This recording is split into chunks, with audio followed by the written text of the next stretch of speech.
Hello everyone, welcome to the Redmen TV. We're here, we're live. The plans for the European Super League roll on. I'm Paul Machin, Chris Pajax in the studio with me, John Machin, Sam Walker from home for this one. Look, there's loads have moved on. So I did the video this morning. I want to read a few bits and pieces from this. So, I mean, as if anyone's been living under a rock for the entire last 24 hours, pretty much. Liverpool have confirmed that they're going to be joining Europe's leading clubs, which is not exactly true, by the way, in agreeing to form a new competition, the European Super League. There's now 13 clubs that have agreed to join this. They are AC Milan, Arsenal, Atletico Madrid, Chelsea, Barcelona, Inter Milan, Juventus, us, Man City, Man United, Real Madrid, Tottenham Hotspur, and it's been announced since that Schalke will join as well. The thing is we've got here, Chris, is that there's two massive debates here. And unfortunately, the one about whether the Super League itself is a good idea is actually secondary. Huh? Well, it's a secondary thing because right now, the situation is these clubs have said they're joining this.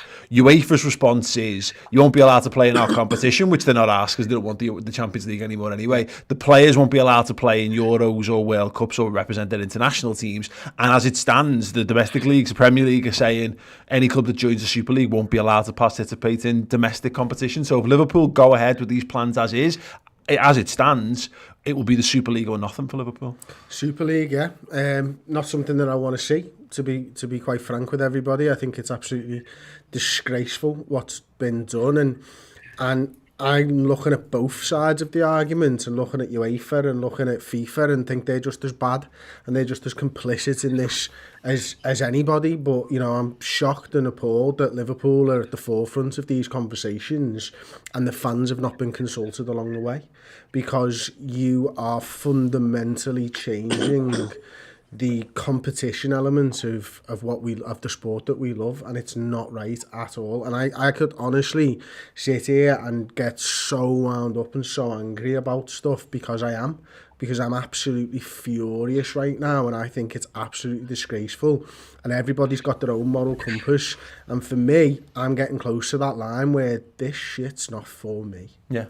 I mean, this is where we're at, Dad. You know, you've been watching the Reds a lot longer than we have, and you know we've seen changes. We were talking about this only yesterday afternoon. You know, we've seen changes to structures, competition structures, but you know, we were debating the whole European Cup to the Champions League thing.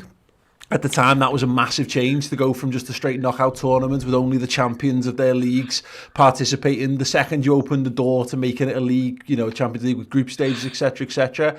We've been on the path to this, but that doesn't mean that it's something we should be accepting. No, we shouldn't accept it at all. I mean, I wasn't the least bit surprised by any of it, to be honest. It's all about jockeying for more power and more wealth. And the managers of our the owners of our club and the owners of other clubs, that's what they want, more and more money. It's a business to them, and they don't really care about the fans unless they're made to. But at the end of the day, I now see this as the big opportunity to get fans a seat on the table, because in this power struggle, there's no mention of fans, there's no input from fans, and yet we keep getting told, because fans aren't in the grounds, we realise that the game is nothing without them. Yeah. Well, you know, that's a weapon we've got to use. I think I've already heard some gloom from Liverpool fans saying there's no future. We've had it. I think we have to fight for everything we can get, you know, and use every weapon we can get. And the only real weapon we've got is walking out of football grounds. You know, it's not even any good just boycotting football matches because they fill the ground with rich people. Yeah. They don't have any trouble. Real Madrid filling their stadium when, you know, they're playing any of these other teams. But, you know, so the power is to go to football matches and then walk out and leave the grounds empty. Yeah. And that's a weapon we can use, and there must be others. But until football fans are at the table, this is what's going to happen all the time. I mean, UEFA were changing the Champions League format basically to make more money. It wasn't because fans wanted it. Yeah. Fans didn't want it at all. more games, in the silly league before you start the real competition. No one wanted that. Well, no fans wanted that. Yeah. So it's fans have got to be heard, and if we don't stand up and be counted, then we probably deserve what we get. I mean, we've done this for years, allowed them to get away with treating fans like idiots. They put football matches at Sunday afternoon when there's no trains running. They put them on a Monday night when you've got to be in work. They've just treated us like rubbish, and that's been the case since Hillsborough and beyond. The fans were treated like animals, and they might not be as obvious anymore, but it's still the case. And this, even now, I mean, it's a silly bugbear that I've got. Football fans aren't allowed to have an alcoholic drink while they look at a football pitch. Yeah. But if you switch that game to a rugby league match, rugby union, cricket, American football, you can. Why? Because we've been stupid enough to let them treat us as though we're animals. And it's time we stood up and did something about it. I mean, don't get me wrong, it's not. We've got FSGR owners now, and there's Arab owners and there's all sorts. Fans have never had ownership of their clubs. You were always owned by the rich butcher, or we were owned by the pools company. I mean, it's not that we didn't have owners. It's just that at least you could get a bit of respect for turning up at your football ground. Yeah, you've got to get that back. Yeah, no, I completely agree. And we're in a weird world, aren't we, Sam, where, somehow FIFA and UEFA and the Premier League have ended up, and Sky have ended up in the moral high ground. Now, I look, no, but but it's true, isn't it? I mean, what a fucking shambles is this? If you say this all along, we've seen this in a political situation for the last decade now, and then you look at who you're fighting alongside. If there's people going, hang on a second, these have got the moral high ground, none of them have. You've got, exactly. But this is such a bad idea. The current model of greed and avarice looks quite preferable to the proposed model of greed and avarice, which should be a major red flag. It's amazing, really, when you think about it. Considering, let's put the shoe on the other foot here. If Sky Sports had the contract for this league, they'd already have advertising for the next 2 years for it. Yeah. Let's not pretend or lie about that. It's all about, we need the spotlight. We're going to use our platform to push our message. And they know all of those boards and entities you just mentioned, that if they're not part of it, they're in trouble. So they just need to hammer it now. Does any of us want this to happen? No, they don't. But just like John said, are we surprised? Not really. We've been talking about it for the last 48 hours, haven't we? 24 hours. It's not surprising at all. It's very difficult for fans because things have been happening against us for a long time. I mean, football players earning £200,000-300,000 a week has been happening for a long time. Their greed has been there for a while. Agents' greed has been there for a while, but it doesn't really touch us as fans. We might pay a little bit more on our shirt as it goes on, but we don't really feel it. But the difference is now, I think, is that for fans, this is the first thing that really affects us. We can choose not to buy a shirt. We can choose not to like a particular player. We can choose almost to support a different team to an extent, but we can't choose to look away from this Super League. If it happens, then we're forced down the path. If you support Liverpool Football Club, that's what you've got to watch. And I think that's why now it's going to be interesting to see what happens and how it develops. It's going to be quite dramatic, really, to see how our fan base like ours reacts. Because I heard, actually, I was, for my sins, I accidentally listened to a half an hour of Talk Sports and got hooked in between work today. And Danny Murphy made a great point. He said, Liverpool fans always act first. We always pioneer everything. And it's true. So I'm really intrigued to see what our aims are, because I don't really know what the answer is to this, to be honest. Mm-hmm. There's that much skullduggery gone on in football for the last 20 years. I don't really know where the argument lies anymore. No, and this is the problem, is that we're faced. Football will never be the same again, because UEFA have just come out and announced that they're going ahead with their plans for the 36-team Champions League, which adds 100 more Champions League games. When you consider they're adding four more sides, and you go, 4 more sides? Oh, well, more room at the table, but 100 more televised games. So, and this is the side issue, because we could go into all of this, like what's being proposed on the other, and it's all fucked. It's all shit in its own way. Both of these proposals, damn the domestic schedule. They damn the domestic cups, particularly in particularly the League Cup, which is will never be the same as a result. Which of we it. all hate anyway. Yeah. But we can say that. But again, this is the point. It goes back to the entitlements we have over all this. Anyone down the pyramid, it's essential to the running of every club from the championship downwards. Now they're going to, regardless of this, they're probably going to lose the top teams anyway, even if they stick around. So if everyone rewound the clock 24 hours and this announcement doesn't come out and everyone just goes ahead with the Champions League thing, there's no way Liverpool and City and United are putting senior teams out in the League Cup next season, because there's just not from 2024 when those plans finally come in, 23-24. It's all going to have to change. But it's another example where it's not. It's changing for the TV product. There's a great point about this. Rory Smith made, and he said, when you're creating this Super League and you've not got the sporting merit, you're not making a competition. You're making content. Yeah, mate, I fully agree with that. Competition is everything. It's what we love about sport. Without competition, all you've got is the WWE fucking E. Mm-hmm. It's just an entertainment business and nothing else. What we need to do, and I've said quite a lot of this in a tweet that I put out before because I needed to get it off my chest, but like all of them just need a legging. Everyone who's got money involved in footy needs legging. Footy needs a hard reset, a hard restart, and we all need to get involved in that. We are all complicit in this happening today. Mm-hmm. Every single one of us, because like Sam said before, we've all paid the higher ticket prices. We've all paid over the odds to go to big games when you've not been able to get a ticket the right way. We've all paid money into agents' pockets in one way or another. We've all not moaned enough for furlough schemes and everything else and not been on the picket line when these things have happened because our club's been successful, because we've done it all and we've sold out for a bit of a trophy here and there. And that makes me feel worse than anything, is that I know I'm part of the problem here and I've got to draw a line in the sand. And look, you know about my personal stuff and what we're trying to do in the sort of like, you know, the plastic in the world and all that type of stuff. And it costs money to try and go zero waste, right? It costs you a lot of money. What we're going to end up in a position here is it's going to cost me something, and morals always cost you something. Mm-hmm. And that cost right now for me is not going to the footy anymore, because I won't stand up for it anymore. I won't be treated like fucking shit anymore. I won't be treated like a customer anymore. I don't want to be treated like a customer. I'm not going to be a fan in the same way that I've been a fan all my life, because you've ruined it for me. Mm-hmm. You're not creating competition. You're not creating competition at all. And all these guys are doing, you give anyone 3 wishes, right? Almost guaranteed with no rules. The first wish is, I want 1 million, infinite wishes. Sounds, yeah, great, good one. That's what these clubs are doing. That's all they're doing now. They've got the money right now and they want to safeguard it and ring fence themselves as the money. Yeah. We look down on the elite.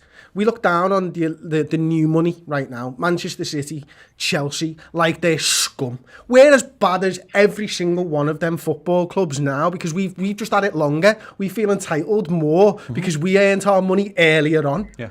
Nah, we're just as bad, if not worse. You just look, every fan wants the same thing. Look at Newcastle. Where was the protest against Saudi wanting to take over? Yeah. Where were the protests when the Abu Dhabi wanted to take over City? You know, fans were desperate for it to happen.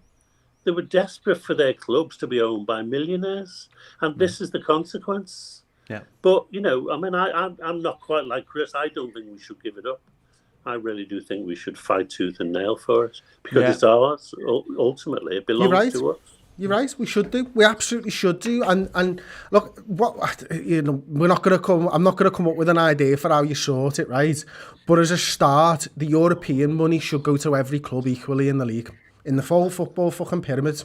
All the money that's earned, but no owner is gonna give up the right to the money that they've won. But that's the way it should be. We need cost caps. We need clubs to go green. We need self-sustainability across the entire pyramid, and not just our league and our club and focusing on us. Yeah.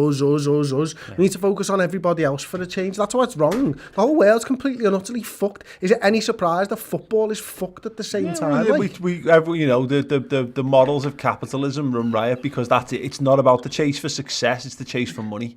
And success actually gets parked. Because, I mean, look at Arsenal for 10 years, whose ambition was just to make sure they stayed in the Champions League. And now that's because they were paying off a stadium and they were doing a whole bunch of things.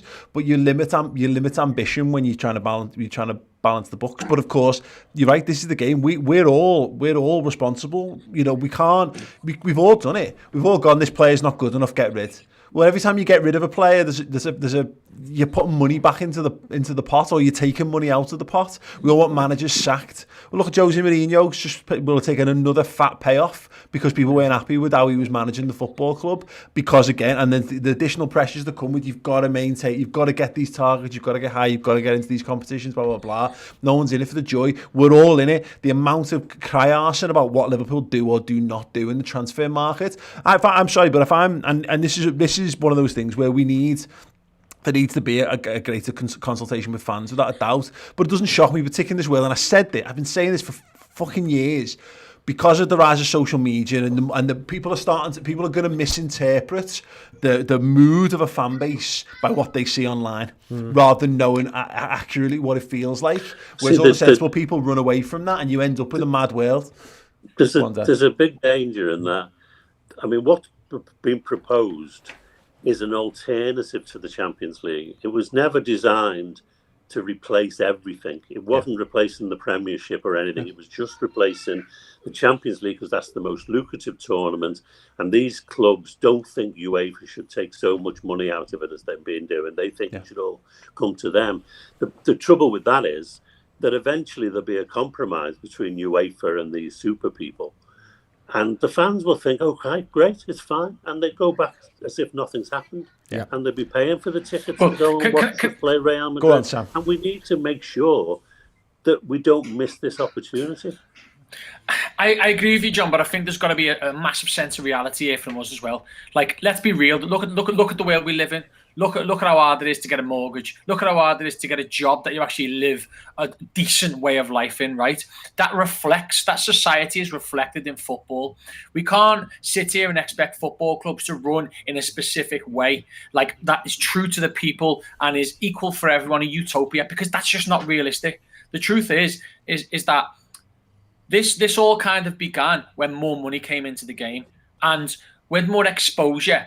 Think about it, you as yourself as a person. Let's look at this from a boxer. Do you remember Don King robbed all the boxers in the 90s? Was it Mike Tyson? Whoever else it was, right? This is what's going on. UEFA are using the talent that is United, Liverpool, Real Madrid, Barca, the work that they do.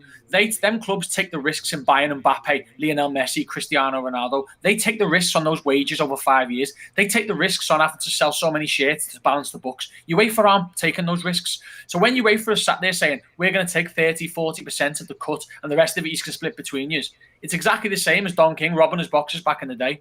And all that's happened is, with the failure of FFP, let's be real, and the casting that happened last year, PSG and Man City are running riots, now playing each other in the semi-final. That'll go on forever. With the failure of FFP, with the failure to manage owners coming in and out of these leagues, selling, to look what happened to Wigan Athletic and so on. So there's both ends of the scale. All that's going to happen is that these clubs like Liverpool and Man United and all that, who are trying to be self-sustainable, but have tried to do it the right way in so many ways, are going to go, well, we've had enough. We're not getting paid what we deserve to get paid, because we're the ones who bring in 2 billion viewers for our big games. You know, the smaller clubs aren't. They're eventually going to pick up their ball and get off. Yeah. Now, that doesn't make it right, but that's just the reality of it. So as much as I blame our greed, I blame UEFA and FIFA's greed just as much, if not more, for kicking this off. This is all part and parcel of the same problem. You think about the Bosman ruling and how the clubs used to have the powers and now the players have the powers. Well, now the players and the associations have the powers, and the clubs are in the middle, as Sam says, taking all of the risks and all of that type of stuff. They want their power back, and they realise that they're big names, but and here's the thing, you know this, we've been through something very similar to this in business, and people might know this, but when you are a director of a company, you have a legal responsibility to your shareholders above all else, pretty much. And that, to shareholders, generally speaking, is bottom line. So if you're a director of a company, a football club, and you are being told that you're going to get £350 million in every year for the next 23 fucking years, it is your legal responsibility in law, in this country, in business, to basically take that, because that's better for the business, but it's not better for the world, it's not better for the people watching, it's not better for the fans, it's not better for football, it's not better for fucking anyone, but someone's fat ass pocket. This is my point. This is my point from before. We've told the club owners and we've told the TV companies that we're sound. This goes back to my dad's point. We've told them what football we want. We don't realise we've done it because it's crept up on us, and it's every time we've demanded a summer signing, and it's every time Sky's put the fucking prices up but lost content, and we've paid the same amount. Like where was my reduction in my Sky bill when they lost the Champions League? Yeah. Never come, did it? Never come. Fucking bullshit. But we've told. So like you're Billy Hogan. It's interesting. So the Athletic got hold of an internal email from Liverpool, which I'll read for you now, that was sent out to staff. It says, "Dear colleagues, you'll be aware of the announcement published late last night regarding Europe's leading football clubs coming together to establish a new midweek competition. Blah blah blah. It's important to remember our team. I share you some of the context. For some time now, clubs, including our own, have held numerous long-standing concerns about not only the future of European football but also the way football is run by UEFA. The global pandemic has accelerated instability in the existing European football economic model. We've joined forces with the clubs, blah, blah, blah, which we know. The Super League will be the future of European football, and if we want to continue our journey of being a sustainable club with ambition to grow and continue winning trophies, then we should absolutely be part of that process and have a seat at the table rather than outside that group." Now, there's more to this, but what I think is telling this, because this, for a start, I don't know why this isn't public. This is actually they've got hold of an internal email on this, by the way, so this isn't a statement that Liverpool have put out, which I think is really fucking annoying, because again, why aren't they fronting this? Why is there a quote from Joel Glazer on the Liverpool website and not a quote from Liverpool's CEO or Liverpool's owners? But this is the point about this is this. I've got no problem with Liverpool being at the table. I've got no problem with them being at the conversations, because to your point, Chris, this is where it's the devil in the deep blue sea, and we'll never know whose idea it was. Liverpool are in and amongst the 12 clubs that have decided it. If you go, nah, because morally we can't be in there, and then this thing takes off and it's the massive success, and they all get off, and then let's say all the other 5 clubs from the Premier League kicks the other 5 clubs out and we're left on top of the pile. Yeah, we're winning the league every season, boss. But is the money still in the Premier League? Is the money still in the Champions League? So all of a sudden, our business model gets completely fucking cut in half. I told you, morals cost. Exactly that, and this is the point. And are you willing to do what's right for that cost? That's your sum. Yeah. You need to work it out. Yeah, that's the bottom line for me, and this is where the explainer needs to come. Is that someone, because they can tell me that it's going to be 3 times more valuable to be in this European Super League than it is to stay with the existing system. They can say that. They've said that's our business model for that. Well, what's the business model for what happens if they don't? What does that look like? Because I get it. Like and the problem with all this is to getting overlooked, Dad, is I don't think there's anything. No, there is. Sorry, there's morally things wrong with the clubs wanting their cake and eating it. But when you're telling business-driven people who are looking at a business from a business-led perspective, they're just going along with what they need to do to be able to compete with all the other people around it, which is the issue on this. They want to have a European Super League and they want to stay in the Premier League. And yeah, of course they do, because it's as lucrative. It's not as lucrative as the Champions League, but it is still lucrative. And Sam's exactly right in terms of, the competition. All the risks are being taken by the clubs, and they want more money for that. They don't like UEFA creaming off loads of cash, and the way to stop that, they think, because they've been unhappy with UEFA's changes, is to bring in their own competition and tell UEFA to bugger off. But of course, UEFA won't bugger off because they control football in Europe. Them and the Premiership. It's illegal for you to join other competitions without their permission, and they're not going to give you the permission. Therefore, you get thrown out of everything, and you're left with the Super League.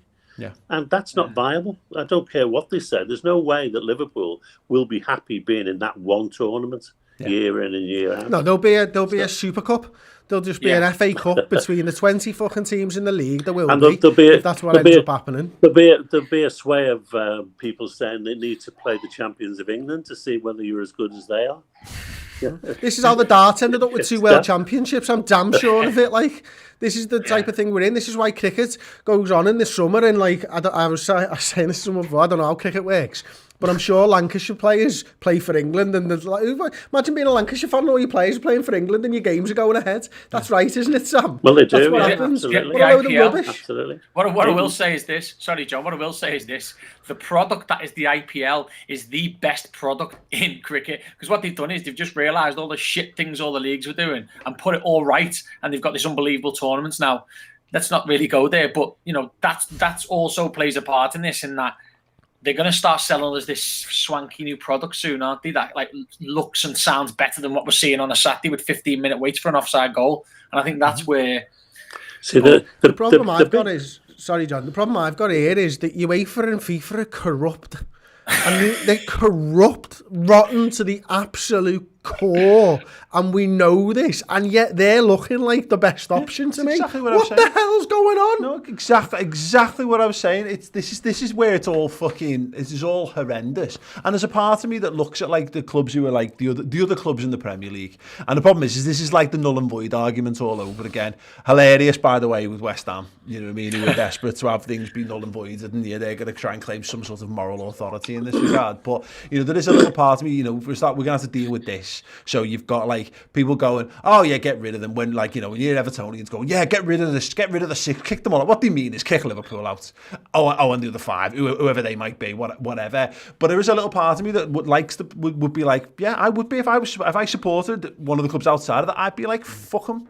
Tell them to take the stadiums, take the fans, take all they want, take the big brand deals and get off. That's already all over social media. Yeah. People saying exactly that. We'll be better off without them. We can get back to being proper football fans. Yeah, I've heard it all before. Yeah. I mean, the big question for me is who's going to televise it? Yeah. Because that's the battle. If Disney come in and say, we'll televise all of them, Sky are left and BT are left without European football, and suddenly the Premiership rights are not as valuable. Yeah. So something mad will happen with the TV rights for the existing deals anyway, because you're not going to have half the team. So Sky and BT are taking half that money back from the clubs anyway in the Premier League. So there's all going to be all kinds of stuff going on there. Sky and BT are going to be at the table. Whether they win the rights for the European Super League or what, it doesn't matter. They are going to be at the table because they see the big picture. They know exactly you have to be there, you have to do that, you have to get involved in this. It's going to be the same people running the game as it always is, unless we do what John says, and that's take a stand, all of us together, until we get football how we want it. We've got to use this to get a seat at the table, because we're still going to end up with rich clubs milking it for all they can get. And we're still going to have governing bodies doing exactly the same. And the fans will be the people who suffer at the end of the day, unless we can find a way to get a seat at the table. And now that there's no fans in ground is the perfect time for us to start throwing our weight around a bit in readiness for when the fans are allowed back. Yeah. And we get a real weapon in our... Well, that's it. They're all waiting. I mean, it's interesting that they wait until the season ticket renewals come out and all these things happen, and then this happens. It's a fucking nonsense. And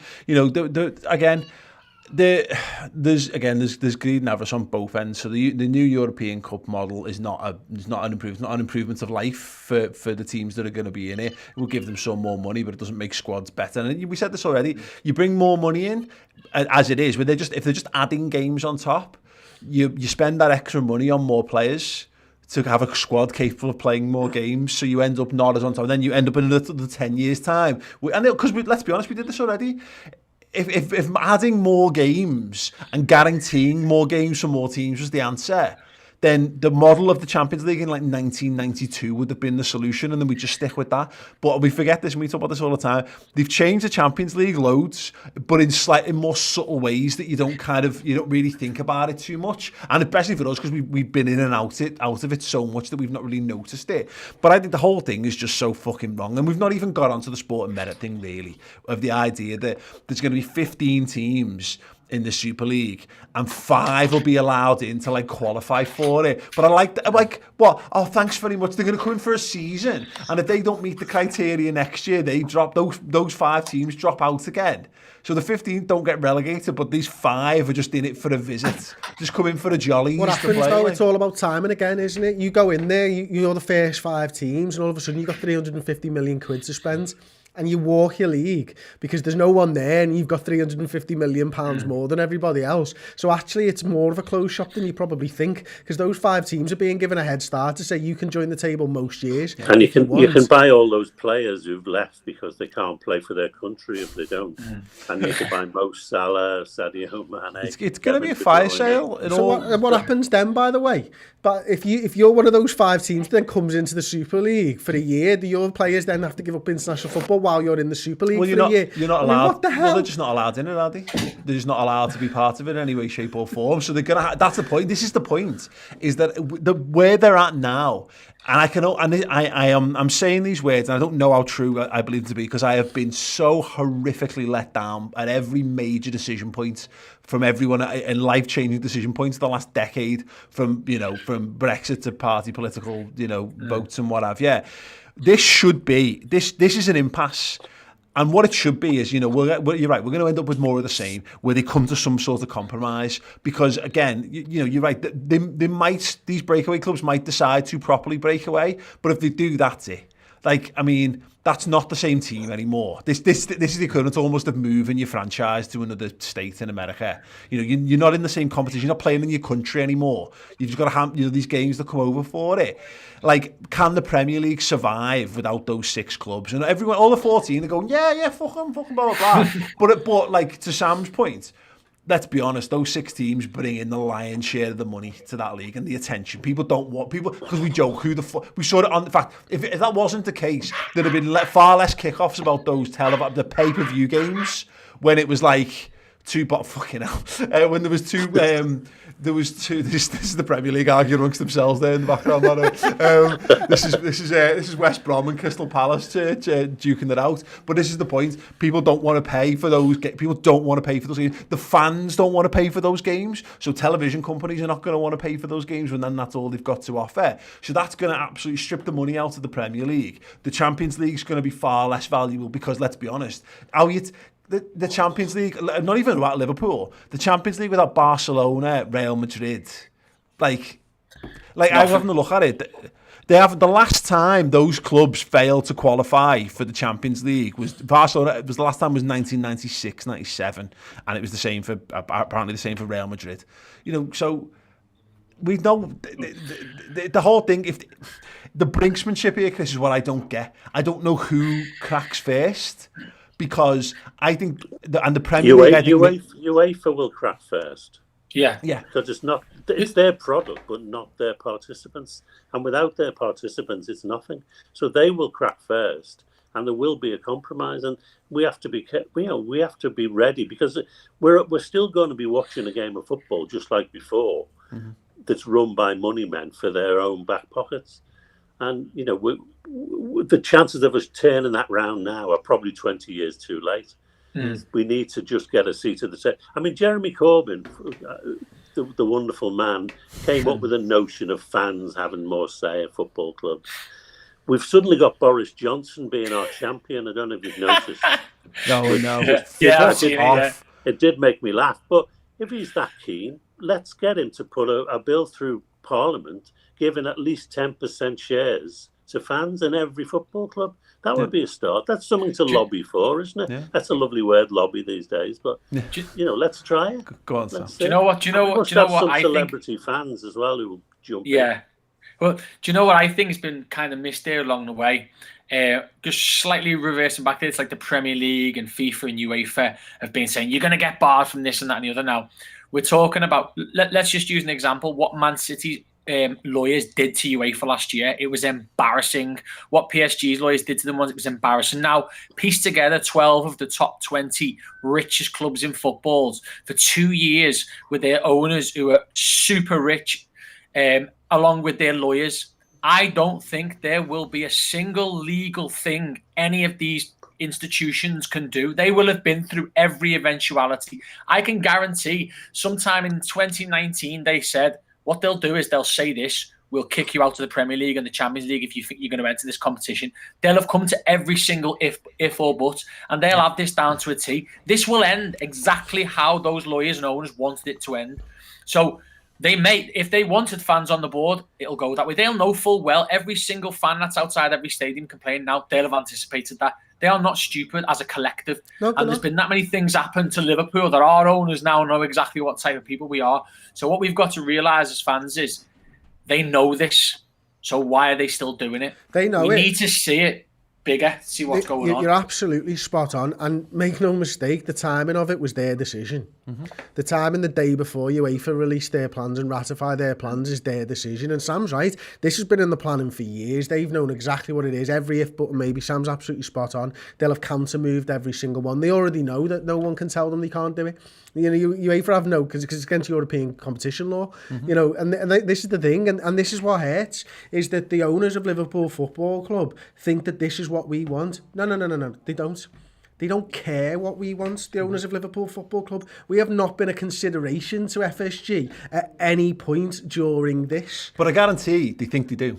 And what I mean is, they'll have convinced themselves of this, because that's what it all is. Because trophies and your club doing well hides everything. Exactly, because they're good. You know, sport's about winning, and they've looked at the game, and the game's rigged.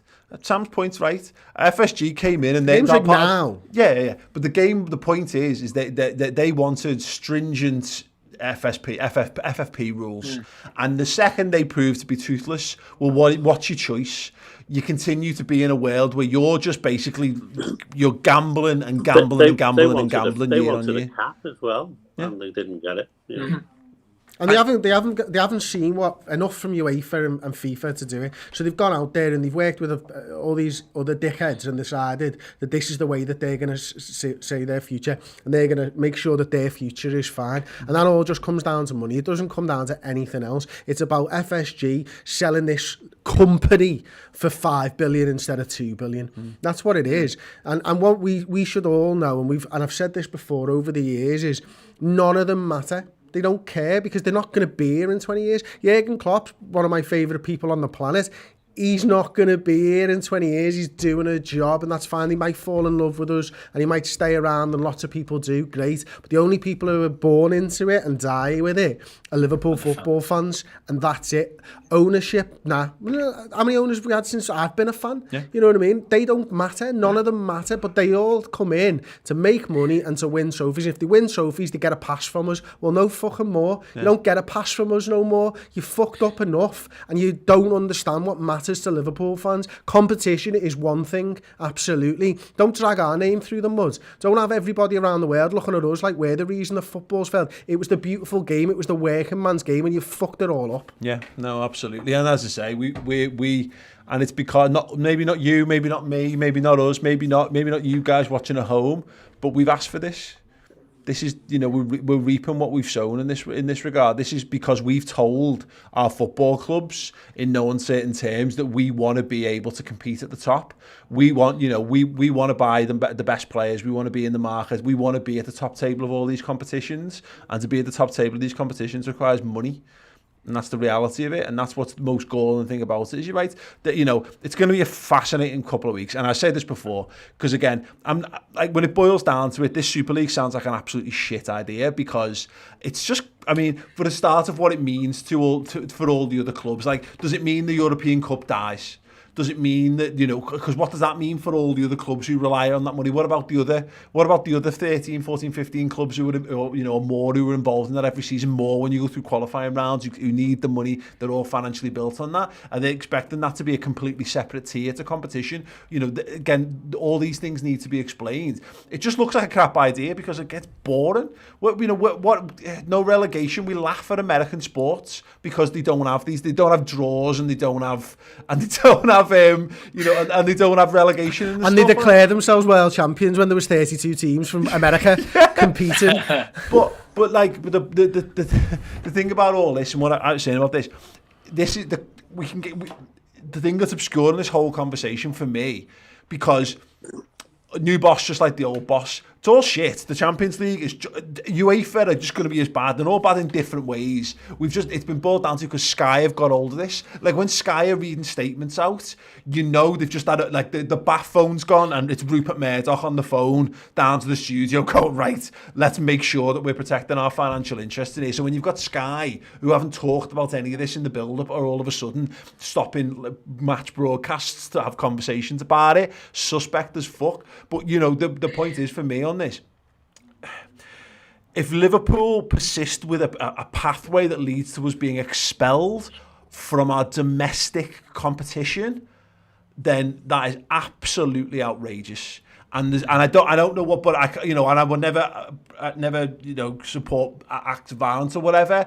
But honestly, I'd be amazed if Anfield was still standing the fucking day after that happens, because that's it. The football club's gone as far as I'm concerned. If we're not allowed to play in England anymore, then they fucked it beyond all recognition. And whoever ends up supporting that football club, I don't know what that looks like. I don't know how I'll feel about it if that happens. I don't know what will happen moving on. But that is the very fucking thin line that they are incredibly close to stepping over. At the moment, it just looks like a massive game of brinksmanship where they're just trying to wrest a bit more power and a bit more control back from UEFA, which I don't agree with in the wider sense and the way it's being done, but I can understand it. I can understand why they're doing that. But fuck me, if they get this wrong, if they play this game and they fuck it, then that's the end of Liverpool Football Club as we know it, and that is absolutely unforgivable. I genuinely don't know how you come back from that. Well, here's an interesting point, and I think I'm right on this, so I'm sure someone in the comments will correct me if I'm wrong. I believe the 12 clubs that have signed up are the 12 clubs that have lost the most money in the pandemic. I believe so. I could be wrong by one or two, but it's definitely 12 of the, say, top 15. I also believe that JP Morgan have lost a lot of money in this lockdown. So there's a point here that this could all be about wrestling power, but some of the names behind it could be a bit bigger than just football. It could be about just getting attention. JP Morgan's shares will have gone absolutely through the roof over these last few days. Yeah. So there is so many things behind it. There's another little factor that you might want to sort of chip in on here is that, and Simon Jordan's been talking about this for a long time, is that the Premier League have been selling themselves short for a long time. There is absolutely no reason, and for someone who's got a background in technology, why they couldn't create their own version of Netflix, make the clubs a hell of a lot more money, but they're just too lazy. Same as UEFA, they'd just rather sell it off and make the money and cream it. But I think another thing that's happened here with the greed and all this is that the owners of these football clubs have realised that they could probably run the Premier League and the Champions League a lot better than the ones who are doing it. Sam, Ross has just put in our group here, Man United's share price rises by 180 million after the European Super League announcements. Boom, yes. There you go. Absolutely nailed it. Right, well, listen, we've had tons and tons of super chats. I don't want to ignore the guys who've obviously got the messages into us. We'll read through as many of them, all of them, because we had a few from this morning, which I missed out on. Connor S. said, disgusted after 30 years of support, will not spend another $1 at the club. People's club, my arse. We wanted to pretend we were different. That's the thing that hurts. They've sold us. Yeah. Everyone who watches Liverpool Football Club, they've used us to sell themselves and further themselves, which is fine when we're complicit in it, when we think we're getting something back, but we're not this time. Yeah. You're doing something that we can't support at all. That's it. This means more bullshit. Yeah, it means more money.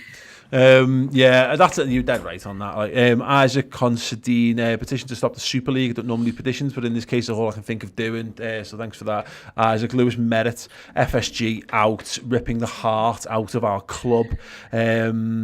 Geordie T says, fair play for not wearing the jersey, lads. Players need to make a stance tonight in some way. They're fans, just like us. Fascinating. I want to talk to everyone a little bit about that toward the end of the show, but yeah, we'll come on to what happens around the match tonight. Kissin Dref sent $5 thank you. Gareth Baird says RIP football, players should wear black armbands. Adam says never have so many rival fan bases been so united. A statement in itself. We aren't just fighting to save our clubs, we're fighting to save the game we love. Go on, Dad. The thing about a lot of this is even if this all works out and something like the Super League takes over and it just becomes the Champions League, and it works always exactly the same as they wanted to, except maybe UEFA get a bit of a backhander for it. The fans are never, ever going to trust the ownership ever again, are they? You know, there's always been an FSG Act, which was always, in my mind, nonsense. They'd been good for the club. You know, they'd done what we wanted, which was get us back to the top of the table with good players. But, you know, I can't see anyone trusting them with anything again. No. Absolutely not. No, that's exactly right. Mr. Dreff back again says, I've removed Liverpool's official pages from all social media. I see this is the most immediate action we can take to show the club our disapproval. Actually, I want to point out to the Spying Cop 1906 lads and the other people who organised the flags on the cop. We've asked the club to remove them. Yeah, and it's sad, isn't it? It's almost a shame that it's an away game tonight, Chris, because there's very little we can do at this point. There'll be a protest, I'm sure, outside Anfield tonight, and yeah, that's a small action. I know Leeds fans are going to be doing the same outside Ellen Road as well, which is brilliant. Fully get our support there. But yeah, it's going to be, that's a mad thing. You know, this we already had this conversation. Yeah, Liverpool playing a game of football tonight. Are they? Who cares? What's it for? Exactly. Is it for top four? What, to get in the Champions League? Well, who's asked? What a crap. Like, this is the thing I was saying to you before. Like, if Liverpool are out of the title, let's say we can play in the European Super League anyway, right? And we get to keep our domestic league. If we're not in with a shot of winning the Premier League, don't be surprised to see our kids every Premier League game and all of our eggs going in the European Super League basket. Premier League will just become the Capital One Cup unless we're in with a shot of winning it, in which case you might keep playing. But if you've got a semi-final against Real Madrid and a midweek game where you're looking to finish 6th or 7th, who's asked if you play the kids? Yeah. When it comes to semi-final stage of the European Super League knockout competition, well, before the sack race. The simple fact is, and because I'm not sure that's the case, but the domestic cups domestic Cubs died today anyway. You know what I mean? We'll never see the top teams putting senior teams out in the FA Cup, regardless of whether they go with the Super League or not, because there's just no time for squads to do that. It'll be, and Liverpool have been playing like this for us under Jurgen Klopp, by the way. We only care about the Premier League and the European Cup, and if we're in the Europa League, that, you know, that'll be that, but that will be the reality. And this is the problem with this for me. It's the conceit ends. The conceit dies now, and the conceit of football is that anyone can win. So you can come in, you can start a grassroots football team, and you can get promoted through the pyramid, and then you can win the league, the top league, and you can win the European Cup. Well, that ends with this today, because that's not going to be the case anymore. And my point on this, Dad, from Liverpool's perspective, it's outrageous for us. But like say you're Barcelona or Real Madrid. And I made the point, they haven't not been in the Champions League since the mid-90s, when there was only one team, I think, qualified anyway that year, and Atletico did it. Yeah. For them, there's no difference. They don't give a shit, because they're in it anyway. Right. It's a lie. It's a lie, isn't it? And that proves it. You know, it is an absolute lie. It's quite ridiculous. And you look at it, the super teams are going to be in this thing. Arsenal have never won the Champions League. Yeah. City have never won the Champions League. But we've got Nottingham Forest and Aston Villa, you know, who've won there's loads of teams around Europe who won't get a look in at this, who've won the Champions League more times than some of these so-called super teams. Yeah. It's just a nonsense. It's just an excuse to make more money, and it's just dressed up as something it's not. Yeah, and this is the thing, isn't it? And that's the thing that gets me, because again, Barcelona don't give a shit, because, as I say, for them, it's just a European competition that they're doing every season, except they're going to get more money for it. Same goes for Real Madrid. I mean, it's not true. Juventus have had a couple of times. Obviously, they got relegated, didn't they, because of match fixing and all that kind of stuff. So they've had their issues. But the top table teams, it will make no odds to them, particularly the Spanish clubs. They're the most obvious examples of this. It's obfuscated in the Premier. We are, we should automatically be allowed to qualify for its equivalent is a bit fucking weird. And to my dad's point, the fact that, what was the time period? It's just luck. It's pot luck that, like, because if you took it back 20 years. City and Chelsea just wouldn't have been in the conversation for this. And that's timing's everything, isn't it? Spurs! Super bank balances is why they're super teams, and no other reason. Yeah. And pulling power and all that type of stuff, and aren't get behind something where there's no competition. Yeah. Though, isn't it, that there's they've got their own FFP system. I mean, I don't know if this is true or not, but I'm sure it said they're basically so. Your Man Cities and PSGs can't take the money. Teams, you can all win it, theoretically. Yeah. So I suppose adds more to it. But this is the attempt to stop Man City. How do we, what do we do? Well, because we control the powers, we get to say to City without being perfect. because we've seen what happens this season. If you have something that upsets the apple cart, then that's it. And that might be Liverpool done. If it carried on as normal for the next few years, we might not be able to get back to the top of the summit because we've stumbled, but we're not financially able. I'm saying it's absolutely gone. It's lagging and all that type of stuff. Apologies. It's all right now. No, is the stream okay now? Tom, just check next door. Aren't doing anything. So we've got some more super chats which we'll go through. Roy Jenks said, you wait for a corrupt Premier League and money grabbers. Clubs want more cash now too.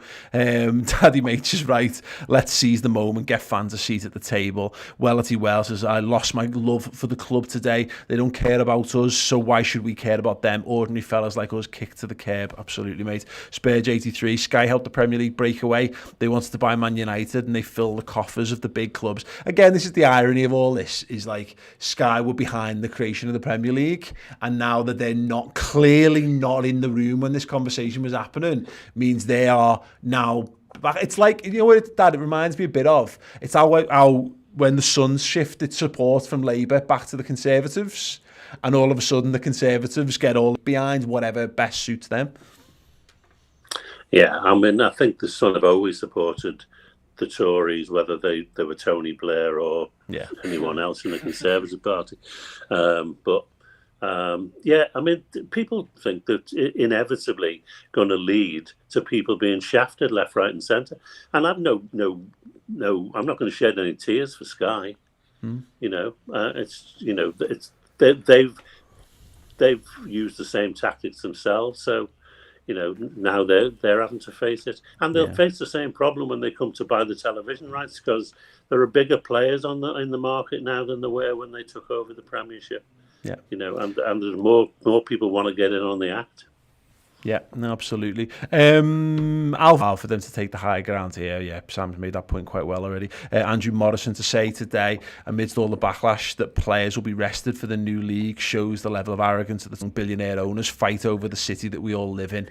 They give no shits about who gets stepped on. This has been wins, but fans definitely lose. Yeah, because by the decisions that we've made as fans, all of us together, every single one up and down the country. But there's no plausible deniability. Any football club, you are agreeing with this.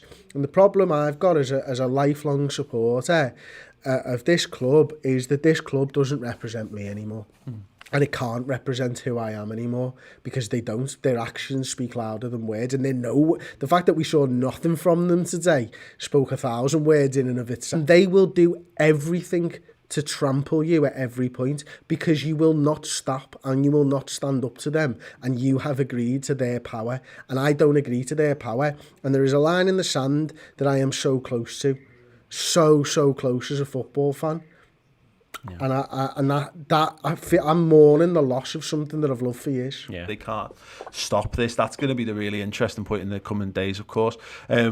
Josh, pushing through a Super League during a pandemic whilst no one can protest. Unforgiving reactions. This is a bad move, community and fan-wise, business-wise. It's like a proper football version of the NFL to concentrate money and talent. Want to play domestic competition, and for country, gutted for the players and the fans. I mean, yeah, Sam, it's tough. We never really think about the players, do we? Because I think we feel in a lot of our minds like they're the bubble of being mega rich and playing the sport that we all love is enough. Told that you're not going to be allowed to play at the Euros, not be allowed to play at a World Cup. Whatever comes next will come next. You don't know. The thing is, until there's a fully laid out plan, someone might be able to go, oh, it's okay because you'll get this in return. But I'm sorry, but every young football completely inhospitable to football, and hundreds of people have literally died and are in the concrete of the stadiums that they have built. It's just on the footballer's perspective. Tell them they can't play for the international teams anymore. It's mad. It's mad that there's been no consultation on this. Do you know what though, Paul? I couldn't give a fuck about the players. Do you know what players I do give a fuck about? The League 2 players, the conference players. I know players set all the way up to League 1 before it gets silly. And even the Championship, their whole livelihoods are at risk because of the Premier League, the fallout from what might happen here. They're the players that I feel sorry for. Same way I felt sorry for those clubs during the pandemic the first time round. For me, the players in the Premier League now, you can't sit there with your agent and demand clubs pay you 200 grand a week or 100 grand a week and then have the cheek to moan when they make a format change like this.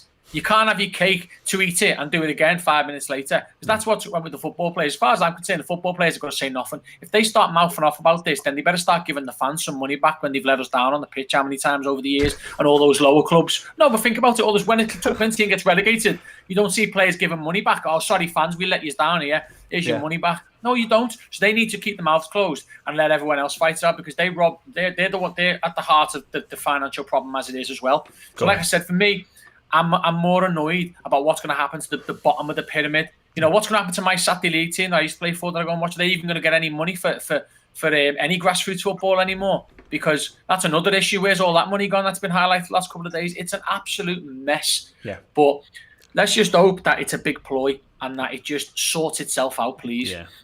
I can't see it, but we'll see. Gareth Baird asks, anyone know any sports I could follow now? I mean, like the IPL was on the telly before between the news updates. I don't mind cricket, but I can't. Nah. There are other that sports. axe throwing world championship was pretty riveting at 2 o'clock the other morning. Like Parkour it's something else that, you know, like you get proper into it, and they're all like, yeah, they've all got their own techniques and stuff. And I tell you what, it's proper good. Like basketball's quite similar. That cheese rolling's good as well. You seen that cheese rolling? Yeah, mad that. Like, what about that one where loads of students run down a big hill? Yeah, is that following that one? Cheese. Yeah. Broken legs and arms and all kinds of stuff. Definitely. Craig Tebbs says vicious cycle now. You either join or you're left behind in terms of finances, transfers, and the right. Sad state of affairs, but no club will say no, and that's that. Yeah, I mean, I get that. You know, Barcelona, because I get the conceit. The big clubs in Europe go, we're going. Are you coming? Because you want to be with, we're going to get you loads more money, and if you don't, here's what's left. You know, and again, this comes down to it about this notion of, they honestly believe that they get to go out of the European Super League and keep all the domestic stuff as well. And from that perspective, again, I understand why they want that. I do. I completely understand why they want it, because again, this is the world we've created where it's all about money and rising wage bills and the cost of success and all that kind of stuff. But like, it's just fucking whatever. It's just fucking. It's just. I just do. But I said for years there needs to be a split, and you've got the beautiful game and the people's game for the 2 weeks ago on the podcast. But I always sort of envisaged Liverpool probably being in the beautiful game kind of thing. Well, this is it. We're being told this is what it is now, and I think in hindsight, if you told me, well, Liverpool squad or leave, but you get to keep the ground, the badge, all the IP or whatever.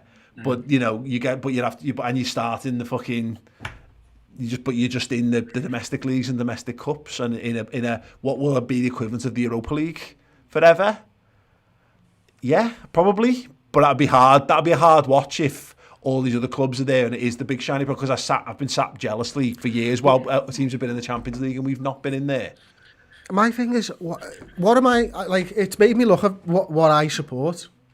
Because I always supported the club, of course, because my dad supports it, and you know I've grown up with it and all that type of stuff. But I supported what it stood for as well, and what it stood for to me was, you know, Shankly's Liverpool and that socialist side of it that I mentioned earlier on, and you know we get further and further away from that.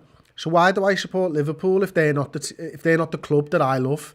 Like, I could literally just support anybody. I could just decide to support anybody, but I can't because you can't do that. Yeah. But if you're not the club that I chose to support, that I've been following, that I've been supporting my entire life, what are you to me? Yeah. Well, it raises the big question. What, does it matter what badge is on the front? Yeah. Why do we support it? Well, they changed the badge, haven't they? Just mad. But why do we support the teams that we support them? Because I just like footy, and I fell in love with Liverpool, and obviously it was handed down to me, you know, and all that kind of stuff. But this is why my point, I don't know how I'm going to feel about this. I know now it feels catastrophic, but then again, I sat through Brexit, which felt like a catastrophic thing. I want to be able to go to Europe. I like being European, you know, as much as that, more than I like being just English. I like being from a European town. So the heartbreak around that is what gets me, and what I don't want more than anything else. But I don't know that I wouldn't just watch. Given the choice, are we all going to support AFC Liverpool now?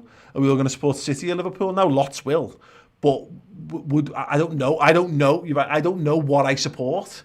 I don't know whether it's the team because I certainly don't have the same feeling towards the Liverpool women's team or the under-23s or the under-18s. They're all Liverpool teams, but I don't care about those teams particularly. You know, I don't care whether they win, lose or draw, other than in a passing sense. Doesn't ruin your weekend. No, exactly. Yeah, exactly. It doesn't have any emotional resonance with me particularly because I don't support that team. I'm the opposite of that. Every Liverpool team I feel for, I want them to win. If they're on television and I'm not doing anything else, I'll watch them. And I want them to win football matches because I love the club and I've grown up to love the club. I've spent my whole life supporting Liverpool Football Club. And, you know, for me, not supporting Liverpool Club just doesn't ring right. I mean, it's my club. It's not someone else's. Yeah. It's been stolen away, but it doesn't mean it's not my club. Yeah. And if I give up the ghost and say, you can have it, I'm not going to go anywhere near it again, that would just, you know, make my whole life a lie. Yeah. So I've got to hang in there in the hope that one day it'll break for us. And that's why the fans need to, I keep like a broken record, but the fans need to get some power. Yeah. I think they know that as well. I think they know that as well, John. Let's be real here. Without fans, there is nothing to sell. And we have got a huge fan base that all share similar kind of, you know, attributes, shall we call it. We're all passionate. We're all loyal. We all see ourselves. We look after each other. We, you know, I think that they all know this. They're not stupid. These are very, very, very intelligent men and women. Between them, they've got a lot of experience of ups and downs of football. So I don't think what we're seeing on the TV now is the be-all, end-all of it. I think there's so many more deeper roots to this. There's so many outcomes and that are going to open themselves up to us. So John's absolutely spot on. We don't give up the club. We don't let them fight. But I don't think we're going to have to. I think this is all about whatever the bigger picture is. Yeah. We'll see, won't we? I guess Gary Clark says, all right, lads, I'm an Arsenal fan. I feel as disgusted by this as much as all of you Liverpool fans do. The game is gone, and even if they back out and decide not to do it, the trust is gone. Absolutely spot on, Gary. Extreme Gumba says, honestly, don't feel like watching the game tonight. Yeah, 100%. Sean Dolan, the 96 turning in their graves. Nick Gavinden, American owners, and Perez very serious about this. Don't understand that. Ashley Frith, FSG don't speak for me. This is disgusting. GD saying, does anyone think about what if this ESL got through and Liverpool didn't get in and all the money goes to these clubs that got in? And I think this is how we've gotten to this situation. And look, I don't want to try to put an innocence on Liverpool, which doesn't exist, Chris, but that's why they're in the conversation and that's why they're in this gang, is because of that is, what if the Premier League allowed them to have this competition and Liverpool went, oh no, we don't want to be in this competition? All of a sudden, you already can't compete financially with Manchester City and Man United. What if Man City and Man United have already trebled their revenue? Why are Bayern saying they don't want to be in it? Well, Bayern don't need to be in it, Dad. Exactly. Yeah. No one needs to be in it. Yeah, but Bayern don't need to be in it because no one's going to topple Bayern regardless of what happens. You know, what's the point of the club here, by the way? Is the point of the club to win trophies or earn more money?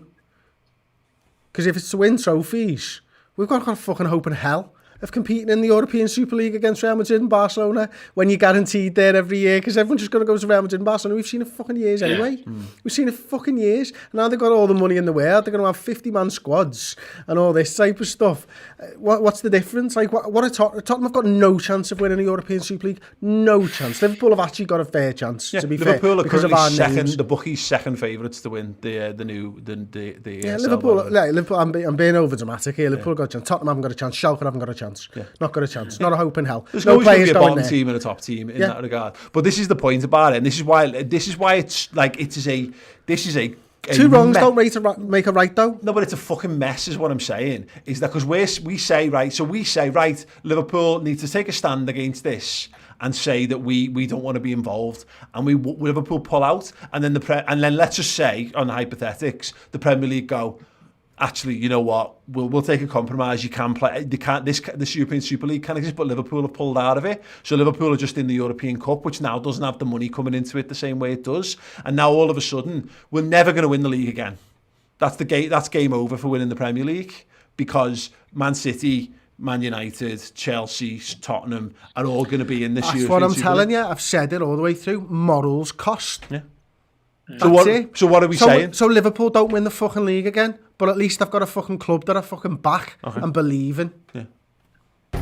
Okay. Sorry, like that for me is more important than a fucking trophy that I never get to touch. Here's devil's advocate for you, Chris. All those magical nights that we've had in football haven't been at home to Wigan and Bolton in the Premier League. They've been in magical semi-finals and finals.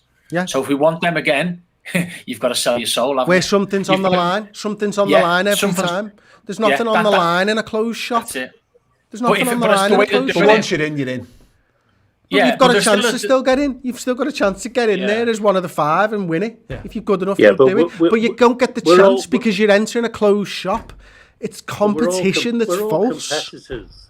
We'll be in there and we'll get to the quarterfinals and the semi-finals and we'll all be as mad to win it as we were anything. Yeah. We'll still see it as a trophy and we'll still see it's worth just as a point, just as a slight side point on this, we don't qualify for the FA Cup. True. We don't qualify for the League Cup, but we're in it every season. As with every other team in the land. Not true. There's qualifying rounds to get into the FA Cup. You know, down the line. Just as a side note on this, we're automatically entered into the third round. We all are, aren't we? Yeah. Okay. Yeah. So everyone in the football league. Yeah. The top 4 divisions are. Yeah. Okay. I'm just making a point that in terms of like once you're in a competition, you're in a competition. To me, Dad's point. Once you're in it and you're in the competitive side of it, that's the competition will be what the competition is. It's very easy to sit and ask the question of how would you feel if Liverpool won the trophy, right? And they won the Europe. I feel fucking great because I'm a Liverpool fan. Of course I would. Yeah. And I'm a fucking hypocrite. Like you're a hypocrite and everyone sat here watching's a hypocrite when it comes to our football club. We just are. Yeah. We're part of the problem and we can't unpick ourselves from it. But don't tell me that starting a sport that's not competitive between loads of things for just money is a good thing to be a part of. Is the NFL not competitive? Well, they try to make it competitive. Whether they do or they don't, it's not for me to decide. But if you finish top, you get the last pick in the draft. So the worst team gets the first pick of the new players. Just to play devil's advocate. And all the money is shared equally between them. But you've chosen to support a sport. You chose to support a sport that has no competitive element. I did have a choice there, yeah. I chose. Yeah. I'm not getting to choose. Okay. No, I'm just making the point. And the point's right, and I stand by it. Yeah. I chose to support that. Yeah. That was my decision. Yeah. After watching it for years without picking a side, by the way. And then I chose what I was going to do. I haven't chose this. I haven't chose this shit. Yeah. No one got asked about this shit. We're force-fed it and spoon-fed it. Yeah. Do you think we would choose it if we had a chance? Do you think clubs around Europe, because if you look at it this way, Bayern have won the last 5 leagues, so have PSG, so have Juve, City will have won 4 out of 5, I think, or 3 out of 5 if they win it this year. Barcelona, Real Madrid have won every bloody league forever. Do you think, is this needed to improve? Maybe not in this format, but is this kind of competition needed? A better version of the Champions League to improve elite football? Because let's be honest, the Champions League group stages are a waste of time. Is this needed to an extent? Well, look, I don't know. Look, this is needed if you want to stop Man City and PSG, and obviously not in it, but like let's say Man City running away with it. For Liverpool to catch on to Man City's coattails, they need to find some way to hobble Man City and catch up with them and try to catch up with them financially, which is what those new set of financial rules would exist. But you're right. Look, it's important. To Chris's point, it's impossible to know what we'd all really want or not because, and I said, the message needs to be simplified on this because right now, I don't care what. All the options are shit, but the most unforgivable option is a world where we're not playing in the Premier League anymore. Yeah. That is a almost criminal act to be able to steal that away from us. Go on, Dad. Yeah, I wonder. Going back to the other point, I mean, City were one of the last to join up apparently, and I can see them thinking that if all these other teams are suddenly going to get mega millions, if they get 300 million just for turning up. Yeah. If they all get mega, there's a point to where our money becomes irrelevant because you can't buy better players than the best players. Yeah. And suddenly City's advantage is gone. So that's why I think they were reluctant, and that's why I think the other clubs. But they're signed up, Dad. They're signed up to it because for the same reason that Liverpool are up to it, and all the other clubs are apart from Spurs, who've just done it as a fucking pure chance. Go ahead. Made up to be invited, by the way. Because they've got a stadium, mate, in London. Fucking hands off. No, they need the money to pay off Mourinho. But Man City are in the same boat. Is that because if that goes ahead without them, they go, no thanks, not for us. all of a sudden, all the billions they've poured into it, the value their football club halves because there's no value left in the Premier League without the other clubs, and there's no value left in the everyone's sucked into this horrendous fucking vortex. And it's like if you're going to dance with the devil, then you best wait for the song to finish. You know, like that's where we're at right now, and I don't know where we get off this. I don't know where we step off. Sorry, we've got tons of super chats here. I'm trying my best to get through them. Let's see. Albertino, sorry. Do you guys think Klopp will walk? What about the players, especially if they're banned? Jurgen Klopp's reaction to this tonight, Chris, is going to be... I'm terrified. It, yeah? I'm terrified. Yeah, and rightfully so. Well, I'd be surprised if he made any comments, to be honest. Yeah. And that says enough, doesn't it, John? Yeah. We know what he thinks if he says nothing, and that's a worry, isn't it? Because I think he's most likely to say, "I'm not going to comment at this stage," and that. Yeah. I think Jurgen's got morals like a football fan, and Jurgen's. Well, I mean, there is that quote going around from a couple of years ago. I don't know how true that was. That he said, "No one wants to play Real Madrid. What's the point to play in Real Madrid every week?" Yeah. No, I'm terrified for it, genuinely. Harry Evans says soon games will be played in USA, China, etc. And to be fair, just on the flip of this, the Premier League were proposing the 39th game. It's not. The Super League is not the ones proposing this. This is what you've got, by the way, is the Premier League trying to play games on foreign soil. You've then got FIFA now trying to get a Club World Cup that happens at the end of every season. A 2014 tournament. This has been completely forgotten about, by the way. FIFA have got the moral high ground. UEFA are trying to expand the Champions League by 100 games, and FIFA won a World Club Cup at the end of every single season. And we're going, these Super League cunts are fucking ruining football. Like I'm not saying they're not, but like this is it's all like they're all solving the over. They're all after just money, more money, and that's what happens. Nothing solves the problem. I think of one of the problems games. is that it was such a surprise for everyone. Yeah. Everyone knows what FIFA are planning, UEFA are planning. Although we've heard about the Super League, to suddenly find it's a fait accompli and that everyone has signed up to it, that's a shock. Yeah, that's a real shock. That's the betrayal of it, isn't it? I had someone ask me before, they were like, how do you feel? Because obviously as an NFL fan, you go and watch the NFL in England. And I'll tell you right, quite honestly, I didn't give a shit. Didn't give a shit. Why would I? Because it means the NFL's here and I don't have to spend £5,000 going over to Minnesota to watch a game. Yeah. And I got to watch them here in England and it was great. And I'm telling you, I'm a fucking hypocrite. Yeah, absolutely. Because my morals don't seem to matter when it comes to American sports. Yeah. And I could see people whinging about it in America that the game was being taken. But it's about the growth, it's about the brand, it's about this. It's not. It's about money. It's all about money. It's I agree. So Shane Martin points out actually that there's the other 14 clubs are meeting tomorrow. Brian Swanson from Sky Sports Premier League to host meeting with 14 clubs tomorrow morning. Clubs involved in proposed European Super League are not included. Meeting chaired by Richard Masters online. Jesus Christ. And this is the problem, because we had this with the null and void stuff. We had this when the Super League stuff came out originally. But I think La Liga will bottle it because all their money comes from Barcelona and Real Madrid and obviously and Atletico. Completely, they'll bottle it. I think Serie A will bottle it because Serie A is the most corrupt league in the world. They literally overlooked match fixing to allow AC Milan to play in the Champions League and then beat us in the Champions League final that season, and no one talks about that. So Serie A will bottle it because it's all money. If they get paid enough money, they'll do whatever. I think this is what scares me. Is fucking the Premier League and little old England will all be that Saturday. This is the 5 subs thing, by the way. Every major league in Europe has 5 substitutes apart from England because they didn't want to give. Sheffield United didn't want to give an advantage to Liverpool. That's relegated Sheffield United didn't want to give a fucking advantage to someone else. Well, fuck you. This is what we're. And I'm terrified that the Premier League will cut off its nose to spite its face, because the other 14 clubs will go, we'll do what all the fans would do. They go, fuck them, tell them to sling the rock. Not like we're going to end up fucked. We're going to end up out of domestic competition because the other 14 will bottle it. Them 14 businessmen will also be fully aware that they mean nothing without us. So it's such an hard one because.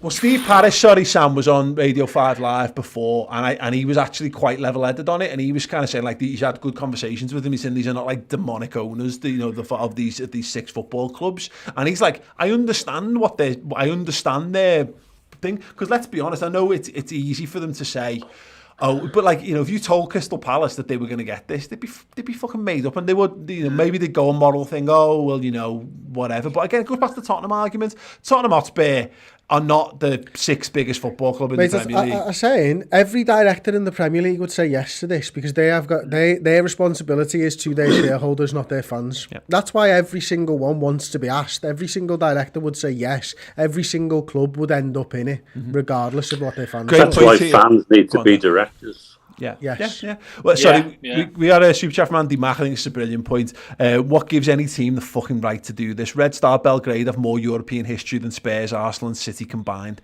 Absolute shambles. And that's one of the most upsetting parts for me of this, is that you're right. Didn't they win it in the 90s?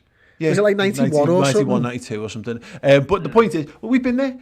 Mad fan base, love it, love football, love the sport. The video I did on that, I still get Red Star Belgrade fans commenting on that two years later or 3 years later, whatever it was. Like, but again, this is the point. Everyone's going up focused on these football clubs, and that's point. There's so many of these teams all around Europe who no one's even talking about.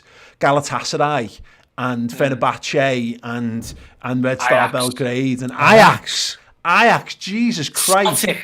Celtic, Rangers, you know what I mean? Like, it's mad, absolutely mad. Right, we'll carry on. Jahan Sonny says, is it the worst idea if the FA Cup and Prem continues as is? We have 100 million fans around the world. Maybe they just want more access to more fans. I don't quite get what he's saying on that unless someone grabs that one. Zachariah Tollison, as an American Liverpool fan, I'm deeply saddened and upset. We didn't ask for this. I would like to apologise for what these terrible owners are doing to the game. They don't represent us. Just an interesting note, actually, we had sent to us Karl-Heinz Rummenigge from Bayern Munich. Said FC Bayern did not participate in the planning of a Super League. We are convinced that the current Champions League in football guarantees a reliable basis. That's interesting. And Tulko Underlove says, unregulated player salaries are part of the big problem. KDB's new contract, 400k per week, is what makes unsustainable economic model for most of these teams.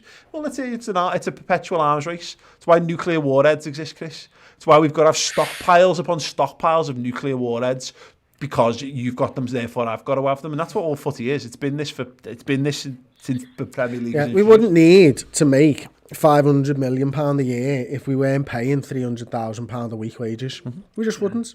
So what was wrong with the cost cap? Like, you know what I mean? Genuinely, what was wrong with that? The maximum amount you can pay somebody is £50,000 a week. Yeah. What's wrong with that? How much you need to make then? Yeah. Do you know what I mean?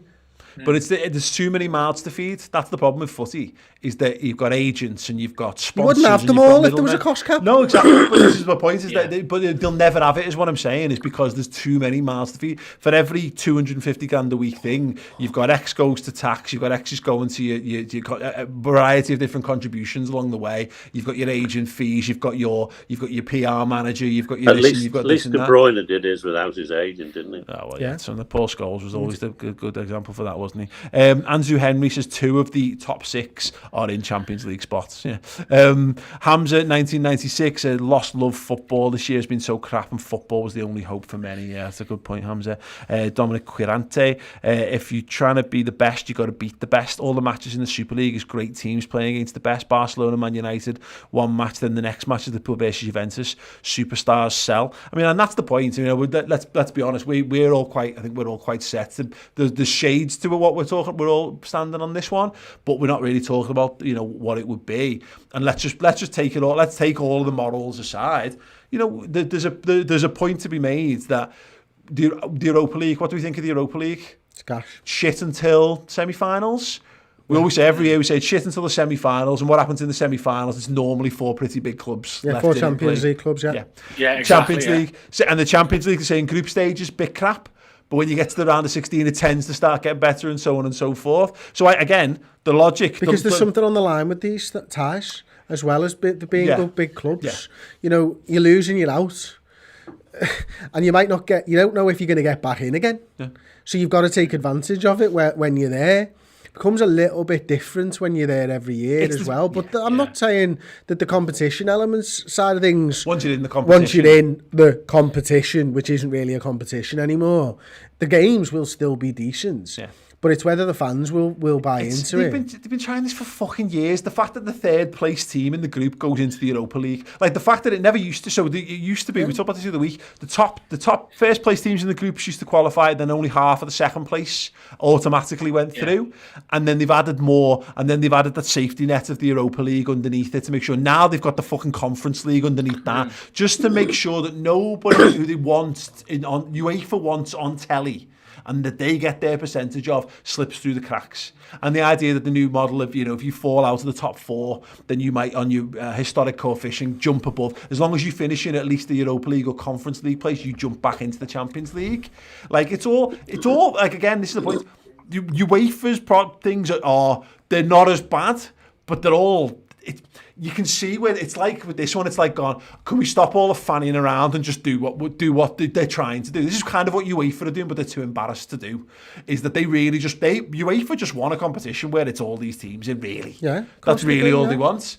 But they can't do that, so what they've done is they've created 3-tier of European competition to let all kinds in, to ultimately just make a world where they've got 3 finals that have probably got half-decent teams in, and they can make major money and they can sell it to sponsors. Completely agree with that, and I'm not saying that UEFA should be the gatekeepers of European football, because I'm not sure they should, because they corrupt themselves exactly the same way as FIFA are.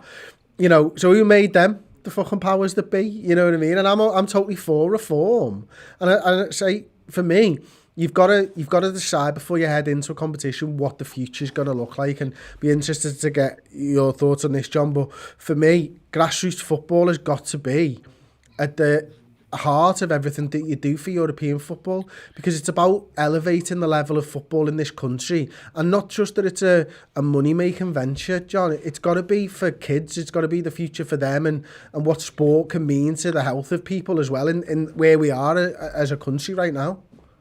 Yeah, I mean, one of the things that set alarm bells ringing for me was this talk about trickle-down that just came out of this proposal. It will trickle down to the rest of the football world. A load of nonsense. It doesn't work.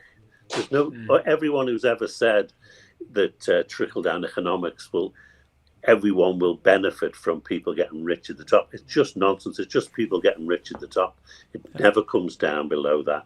And if you don't nurture your football talent, then the game's going to die. At some point along the line, it will just be dead. Yeah. Because where do your stars come from? Your stars don't come from rich boarding schools. They come from working class roots all over the world. It's not surprising that there are millions of stories of people playing in the street without shoes on when they were kids, and eventually they're scoring the winning goal in the World Cup final. History's full of that, because you need the people at the bottom to provide you with the talent to keep the game at the levels they want. And without them, it'll never be that way. And it's not just UEFA or even the Super League who are at fault. I mean, the whole of the English game fails to provide the right equipment, I remember when Paul was playing, it's not that long ago, there were bloody holes in the penalty area, and kids could break their legs easily. And it was covered in mud. That was Paul to stop the strikers, wasn't it? Running through, he could get out there an hour before the game and put holes in his area. They've always been neglected by the powers that be. You know the wealth in the Premier League, and there are people playing on pitches which are just an absolute disgrace. I'm talking about local, matches in parks and like Shankly Fields and places like that. Shankly Field and Walker's Field were the absolute worst. They were mud bogs. Springfield Park was pretty bad around there as well. No, they should be adopted by football clubs and promoted, but they don't. Yeah. Marley Clark says, John for Prime Minister. I'm backing him. You're getting my vote, John. Yeah, definitely. Right. Okay. I do a worse job than the one. Isaac Considine, difference for me is NFL is American without an ounce of socialism around. Our club is built on socialism, and this isn't football, it's capitalism. Yeah. Agente Smith, I'm an Italian supporter of FC Inter Milan. I don't care about an easy access to Super League. I want to fight, win or lose, be happy or cry, but I want to deserve my place in the Champions League. Absolutely beautifully put there. Ross has just reminded us, Ian Holloway's just said the Super League business is a betrayal to the memory of Prince Philip. Maybe I've changed my mind on this now. Michael Ramsey says, this is what happens when you British open your doors for those Americans who don't care about football, only profit margins. Andy Max and people in Serbia quite literally will cherish the win against Liverpool for the rest of their lives. Just robs people that opportunity across Europe. Absolutely. And the same in domestically as well. Yeah, you know, it's just, we won't care. Eventually we'll just be a memory. Remember when those clubs were in the English League? But I love being able to go up and down the country and play random games and see random footy grounds and stuff, and it's certainly a lot easier to do when you can drive somewhere or get on a train than have to book a flight and do all those things, you know, and book time off work and all those kind of things. Yeah, nonsense. Well, that's the other thing, isn't it? Who can afford to fly to Paris one week and Barcelona the next, you know, and Milan the following week, and then do it again and again, and it's just nonsense. Yeah, but who's going to watch but rich people? Yeah, so it's the same as what the new Champions League is going to be, and that's the problem, isn't it? Is that both alternatives are just as bad as each other. One's slightly better than the other in that you qualify for it. Just as a side note here, someone's just told me that you can qualify for the Super League, but only a certain amount of teams are going to be allowed in. Yeah, fine. So the founder members who stuck their neck out are going to be in, aren't they? Yeah. But 5. So where did those 5 come from, like? Well, that's what they haven't announced. Bloody Yeah. knows. While we were talking. John, something Lev 8ED has said, and I think it's quite interesting because it's what you were talking about. It's a Marco Bielsa quote, and I've just checked that it is real. One of the reasons that football is the most popular sport in the world is how the weak can beat the powerful. I just thought that's fucking mad, innit? And it's something, you know, John 100%. Was just saying there, and 100%. No, that's it. You know, you want to be able to go against the mega powers and you know, and come out on top. And the problem is, you'll end up having that. There'll be, you know, we'll redefine what's top and what's bottom, you know, and all that kind of stuff. There'll always be underdogs and there'll always be the teams on top. But it's fucking nonsense. It's just, yeah, it is. It's elitism, isn't it? It's worst. Devil's Delight and playing the big sides every week and every year loses its glamour.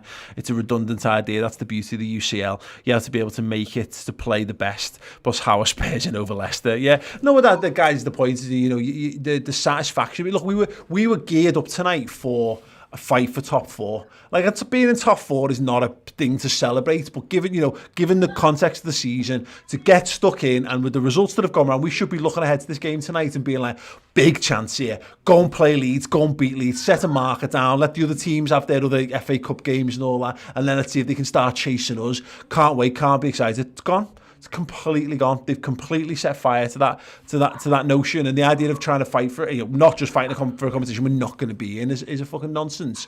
But like, that's something. Shouldn't be, you know, maybe that's a bit pathetic. I don't know. Maybe, you know, because maybe the second we moved away from your champions not being in the Champions League, not being in this top tier competition, maybe we just cry arses, like, you know, we're being very millennial about this all, when, you know, really, you know, back in the day, back in the old day, it was all a lot better or whatever. Maybe we're just being, you know, a product of what. But Europe meant something. Like, Liverpool had to fight to get into Europe. Even recently, like, there was so many years where we didn't get into Europe. Do a better job.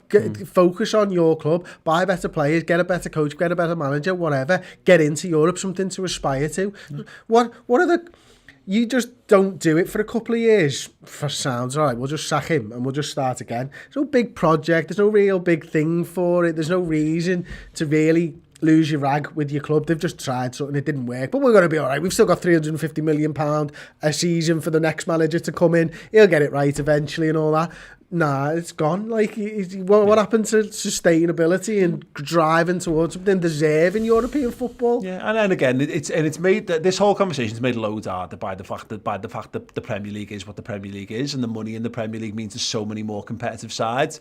If it was a closed shop, you know, if Abramovich hadn't come in, and if Mansour, and obviously before that Chinawacha hadn't come in at Manchester City, it would be Liverpool, Man United and Arsenal would be the 3 big clubs, and we'd be a little bit more similar to what you've got in Spain and what you've largely got in Italy, and it wouldn't be. But at the moment, the fact is, there's at least 7 teams, 8, probably more when you think about it, who are actually, with a good headwind, could conceivably qualify for the Champions League.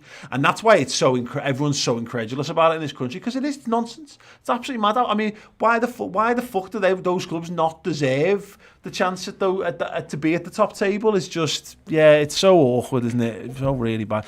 Craig Tebb saying Amazon will clear house for the rights to show it. Spurs and Arsenal in for cannon fodder. Vicious cycle now. Join will be left behind. Liam Tetty says top content gents. It's sickening though that we're in this situation and I have to have this discussion about our club in the middle of it all. 100%, mate. It's not what I want. I want to be gearing up to a footy match, which is just a complete waste of time. Shashank says, so sad. International supporters love Liverpool for the fight, for the passion, for never quitting. We never followed Liverpool for the trophies. Yeah, I love that, mate. Owen Roberts, one thing that's different to the start of the Premier League is that we have communities of fans connected by channels like yours. We need you as well. Look, we're here. We're talking about it. I don't know what, there's only so much we can do, but we'll do what we can. Thanks to Victoria Fletcher for the super chat. Sam Harrison for the same. And Brad says, can we still be allowed back in the European champions if the ESL doesn't go ahead, or Liverpool and the other elite teams not allowed back in? As it stands, nothing's been set in stone. So it's all posturing at the moment. Yeah. Who knows? Who knows, Paul? Yeah, it's an absolute fucking shambles at the moment. And as I say, it comes down to it. We can have an argument about what's right. Neither the European Super League nor the proposed changes to European football from UEFA benefit football. They don't benefit elite football. They provide a bit more money and more games, which again will require bigger wage budgets and more players, and football will continue to eat itself. So both of these things are wrong, but as I say, from a pure Liverpool perspective, I'll make this perfectly clear, and I'm sure I speak for everyone involved on the show and everyone who's watching at home. If Liverpool Football Club's owners take us to a position where we are expelled from domestic football, that is an absolute unforgivable outrage, and they deserve everything that follows. I'll leave that with you. Right, gents, thank you so much for joining us. I wish it was better. I wish we could solve it all. I wish we're sitting here and talking would solve all the problems, but they never listen to us fucking anyway, but doesn't mean we can't try and make our voices heard. No, we'll do what we can. Right, so for everyone asking, obviously Liverpool are playing Leeds United tonight. It's an absolute nothing game of football as it stands, unfortunately. So we won't be doing the usual content that we do around it, but we will be live. I'll be honest with you, I'm not entirely certain what we do and how we cover it. We won't be doing the usual commentary. We won't be doing the usual style watch-along. We'll be providing score updates for those who are interested, and we will have a general chat about stuff. But if you want to come and support, because honestly, I have no idea where we stand. I've no idea where Redmen TV stands in a world where Liverpool might be about to get thrown out of the fucking bread and butter. So I don't know what it means for us, but we're going to be here regardless. We're going to be using it as a platform to make sure that if Liverpool are watching and Liverpool are listening, then they know what we stand for, and we stand against this European Super League, and we certainly stand against anything that takes Liverpool out of English football. So yeah, do tune back in later on tonight. Thank you so much for everyone with the super chats. We've got a couple of last ones.